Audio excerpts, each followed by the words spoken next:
Assalamualaikum warahmatullahi wabarakatuh. Alhamdulillah rabbil alamin wassalatu wassalamu ala asyrafil anbiya'i wal mursalin sayyidina wa maulana Muhammadin wa ala alihi wa sahbihi rasulillah ajma'in. Pada kesempatan kali ini kami akan mempresentasikan sumber belajar kami ketika AM, tepatnya kami AM di MTS Mambaul Ulum Python Probolinggo. Nah, di sini kami mengajar kelas 8 bab 4. Nah, ini beberapa sumber belajar yang kami jadi bahan ajar kami ketika kami mengajar mengajar dan juga belajar sih sebenarnya terhadap murid-murid MTS di sana. Yaitu bab 4 menjelaskan masyarakat Indonesia pada masa penjajahan sampai tumbuhnya semangat kebangsaan.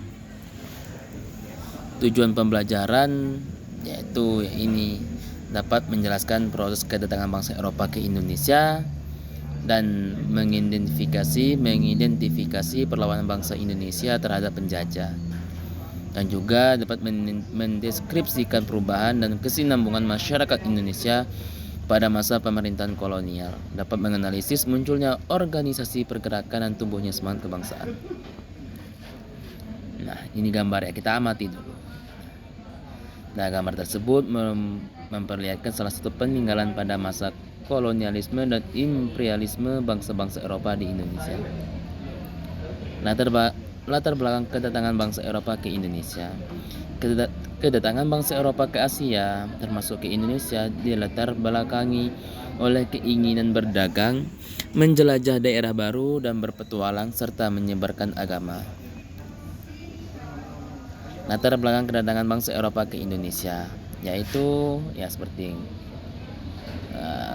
seperti yang kita ketahui, kita pelajari, yaitu gold, glory, dan gospel.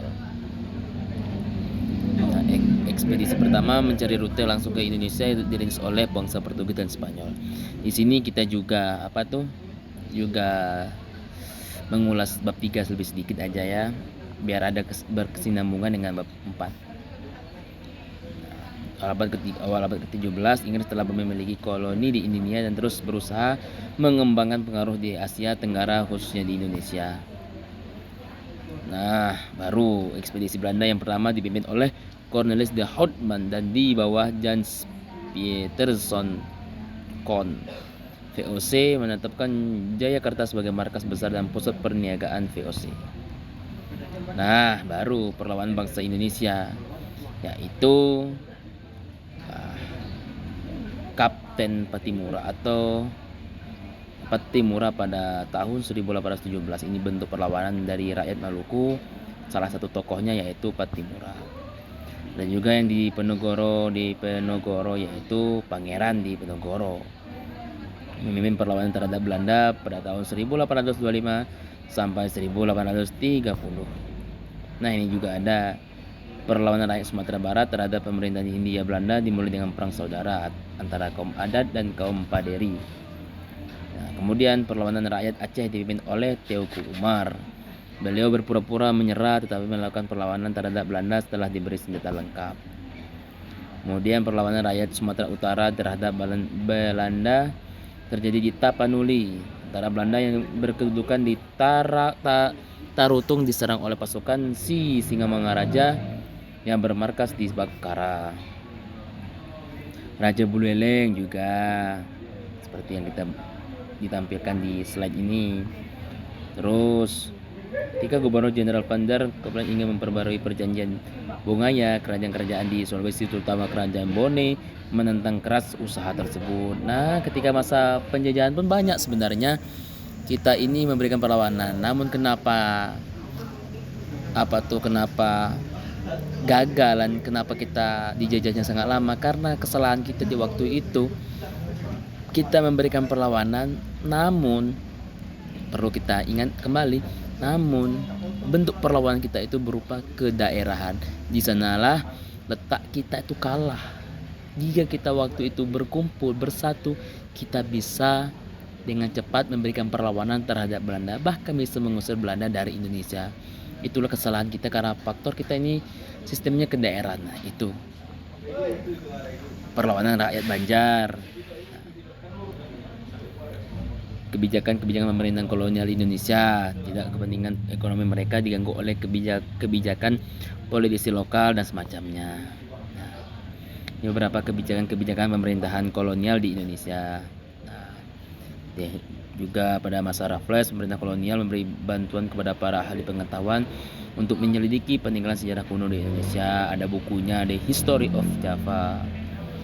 Nah, ini beberapa kebijakan pemerintah untuk Indonesia, lumayan banyak.